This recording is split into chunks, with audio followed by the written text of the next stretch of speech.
ഒരു പൂ മാത്രം ചോദിച്ചു, ഒരു പൂക്കാലം. ഹലോ ഗൈസ്, നമസ്കാരം.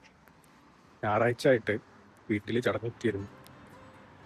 ഒന്നും ചെയ്യാനില്ലാണ്ട് നാട് വീടൊക്കെ മിസ് ചെയ്ത് നാട്ടിൽ ഓരോന്ന കാര്യങ്ങളൊക്കെ ആലോചിച്ചപ്പോൾ നാട്ടിലായിരുന്നെങ്കിൽ എവിടെയൊക്കെ പോയായിരുന്നു, എവിടെയൊക്കെ കറങ്ങായിരുന്നു. അങ്ങനെ ഞാൻ ആലോചിച്ചു അമ്പലത്തിൽ പോകണം.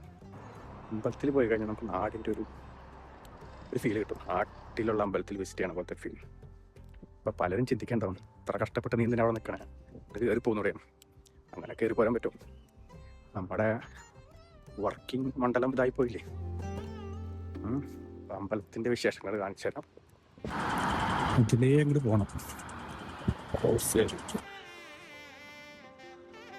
അമ്പലത്തിൽ ഉത്സവമാണെന്ന് തോന്നുന്നു. കേട്ടില്ലേ, പാട്ട് കേൾക്കണം. തകലേന്ന് പാട്ട് കേൾക്കാം. അല്ലെങ്കിൽ ചെല്ലുമ്പോൾ ഇങ്ങനെ പാട്ടുകൾ കേൾക്കാറില്ല.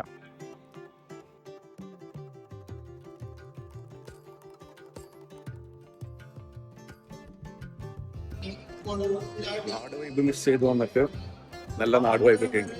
നല്ല തിരക്ക്, നാടൻ ലുക്ക് തന്നെ.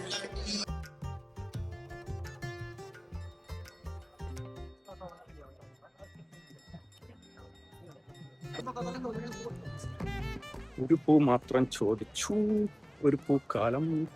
ഉണ്ടല്ലേ, നാട് മിസ് ചെയ്ത് പോയിട്ട് അടിപൊളി വൈബ്. ഉത്സവം വ്യാഴാഴ്ചയാണ് ലാസ്റ്റ് ഡേറ്റ്. വ്യാഴാഴ്ച വരെ ഉണ്ട്. പക്ഷെ ഇന്ന് ഞായറാഴ്ച ആയതുകൊണ്ട്, വീക്കെൻഡ് ആയതുകൊണ്ടും ആണെന്ന് തോന്നുന്നു ഇത്രയും തിരക്ക്. നല്ല തിരക്കുണ്ട്, പക്ഷേ ഹാപ്പി.